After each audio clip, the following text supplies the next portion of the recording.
I had to drill holes inside my CPU brackets for the mounting process because of HP proprietary motherboard and my new GPU's heat output.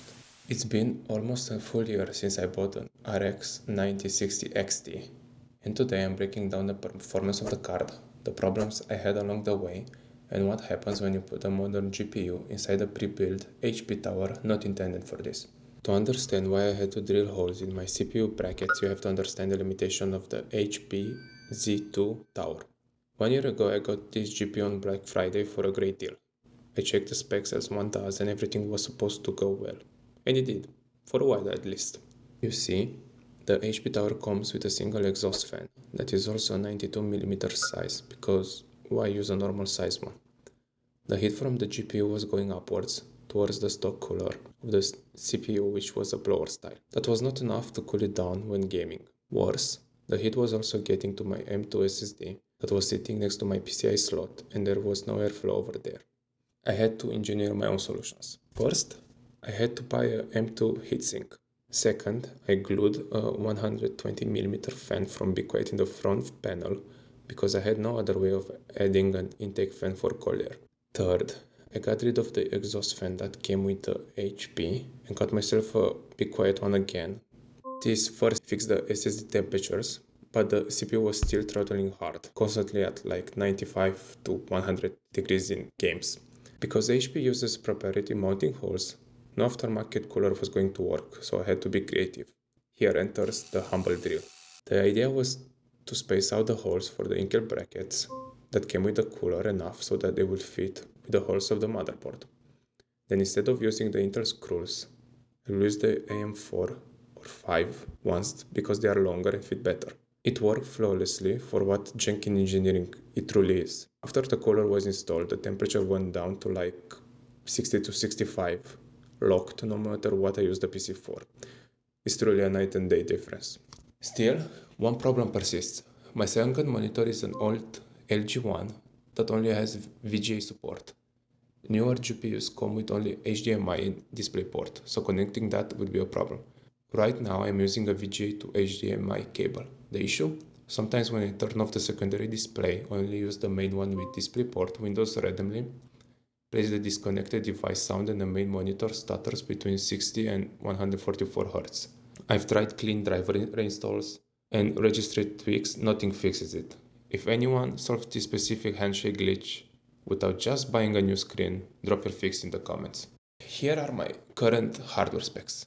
I have an Intel Core i7 8700. I have a mix of 40 GB of DDR4 RAM from both SK Hynix and SanDisk. The motherboard is the proprietary HP one, and I have a combination of SATA HDDs, SATA SSDs, and an M2 drive. Kicking things off with the actual data, here is how the RX 9060 XT stacks against my old GTX 750 Ti. First game I tested was Crysis, the remaster version. The 750 Ti had an average of 30 FPS with lows, 1% lows going into the 14 FPS. The 9060, which was running everything on ultra and the ray tracing was set to high, had an average of 127.9 and the 1% lows were around 46 FPS. Then we have Doom, the 2016 one.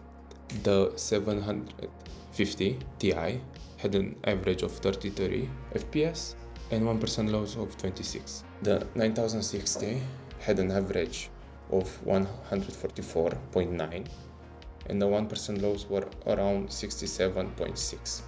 Basically a 4.3x performance boost and the combat is now perfectly fluid. Then there's Warframe. The 750 Ti had to run the lowest setting to scrape 60 FPS with 35 FPS dips in the heavy fights. The 9060 had an average of 106.5 FPS and the 1% lows were around 56.3.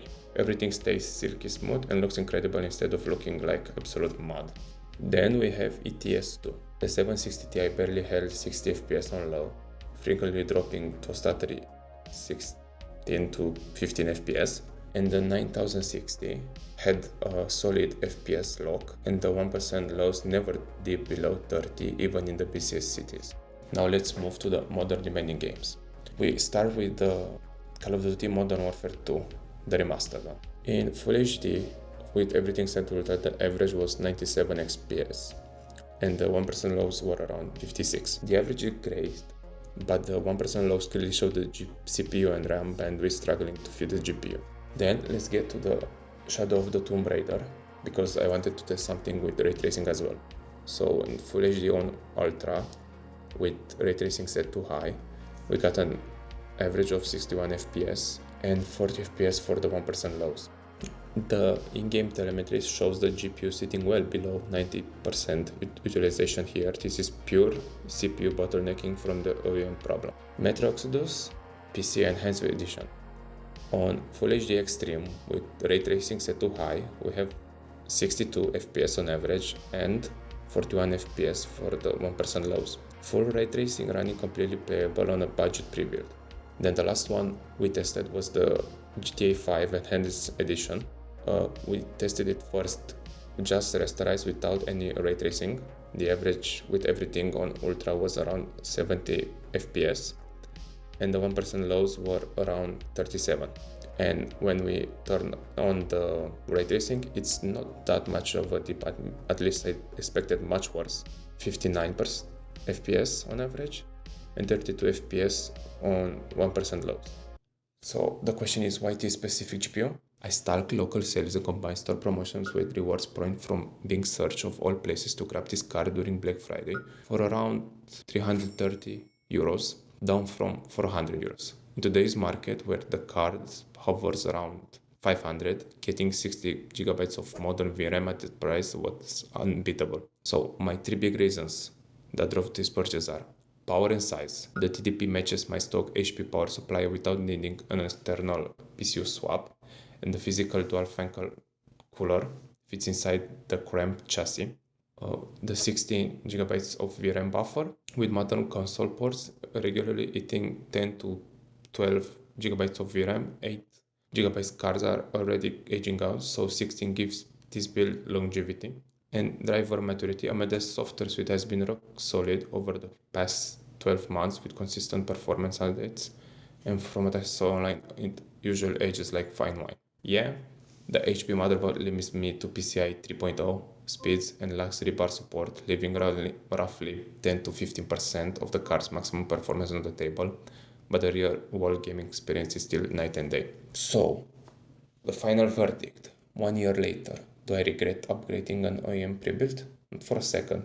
Being able to open my Steam library and kick install or literally any modern game without worrying if my PC will explode is the ultimate quality of life upgrade. Now, the actual next part should be doing something and migrating these parts out of the HP case into a standard motherboard and airflow chassis, so this GPU can finally stretch its legs.